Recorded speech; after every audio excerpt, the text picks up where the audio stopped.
staged UFO attack on Earth. We have been preconditioned by all the media for the past couple of decades to slowly but surely start accepting the existence of aliens and UFOs.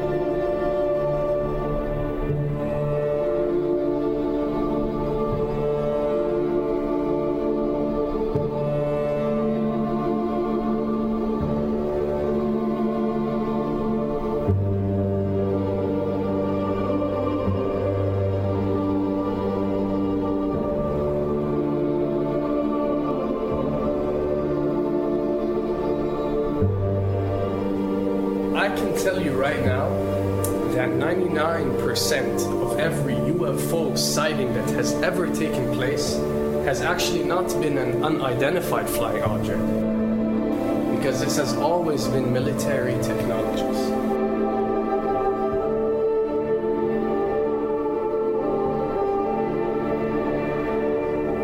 Another thing I'd like to point out is surveys and questionnaires. You know, we get surveys and questionnaires all the time, sent out by the state or by the government or by our rulers and our officials and so on and so forth. Do you really think that these ruling powers care about what you think? Do you really think that they're waiting to ask you and receive your answer before making a decision? What happens with these questionnaires is that they are released. For example, what country do you think the US should attack next?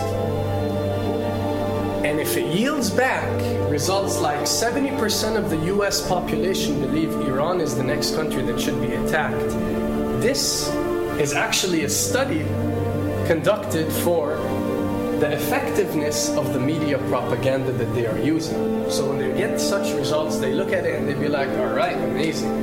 Our media propaganda is working. We are purposely trying to manipulate people to think that Iran should be the next one. And check out the survey results. We're doing a great job in propaganda. That's what it's all about.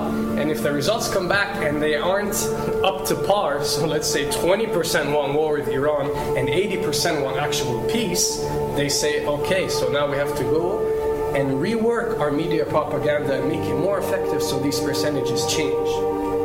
Why am I saying this? Because of the UFO phenomena.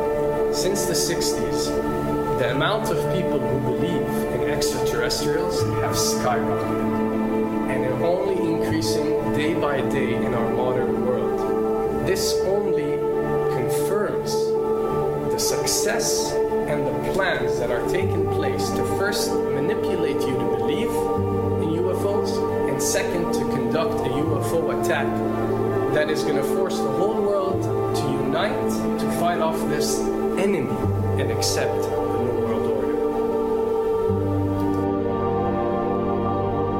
A former Canadian government official is warning we may be on the verge of intergalactic war, saying, quote, the Bush administration has finally agreed to let the military build a forward base on the moon, which will put them in a better position to keep track of the comings and goings of visitors from space, and to shoot at them if they so decide. I was introduced to the late Dr. Wernher von Braun in the U.S., the father of rocketry.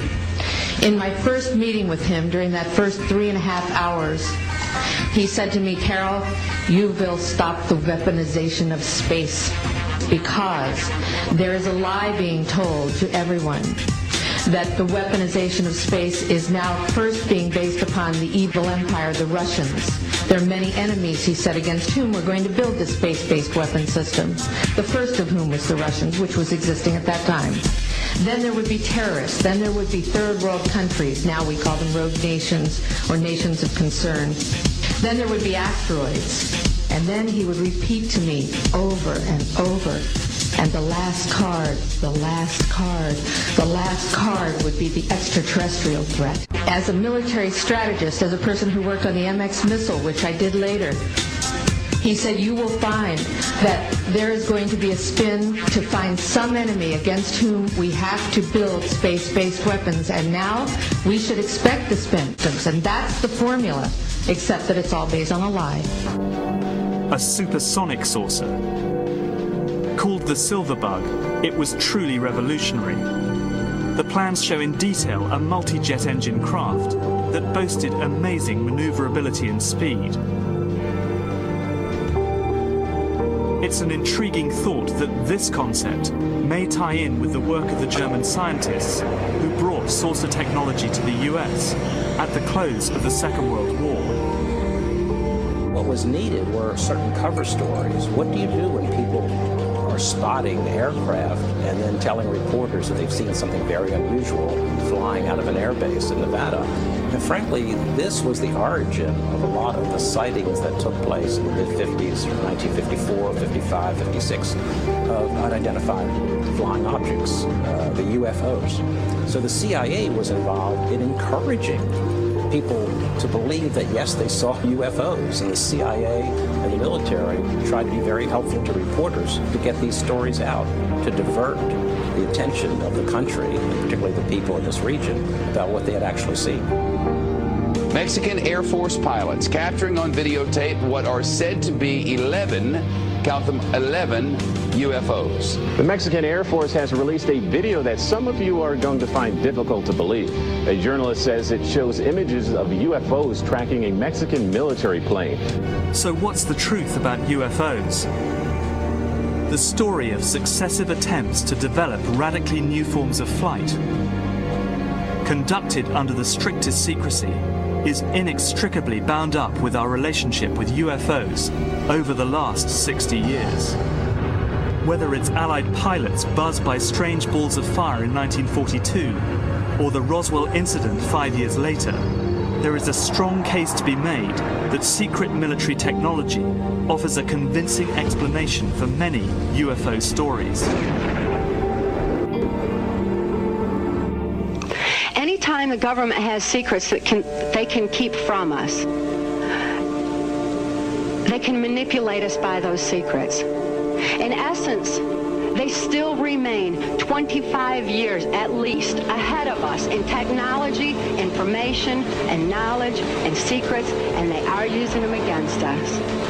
I heard over the years many times over that the plan to usher in the New World Order would be to make all the people in this country and around the world feel totally helpless to prevent the New World Order from occurring, this world dominance plan, by saying that we had been invaded by aliens, so that we would say, oh, please, UN, come in and help us all. So bear in mind that there is a plan, orchestration, to get people to be submissive through a secret technology and information that they're keeping from you under the blanket of the so-called National Security Act.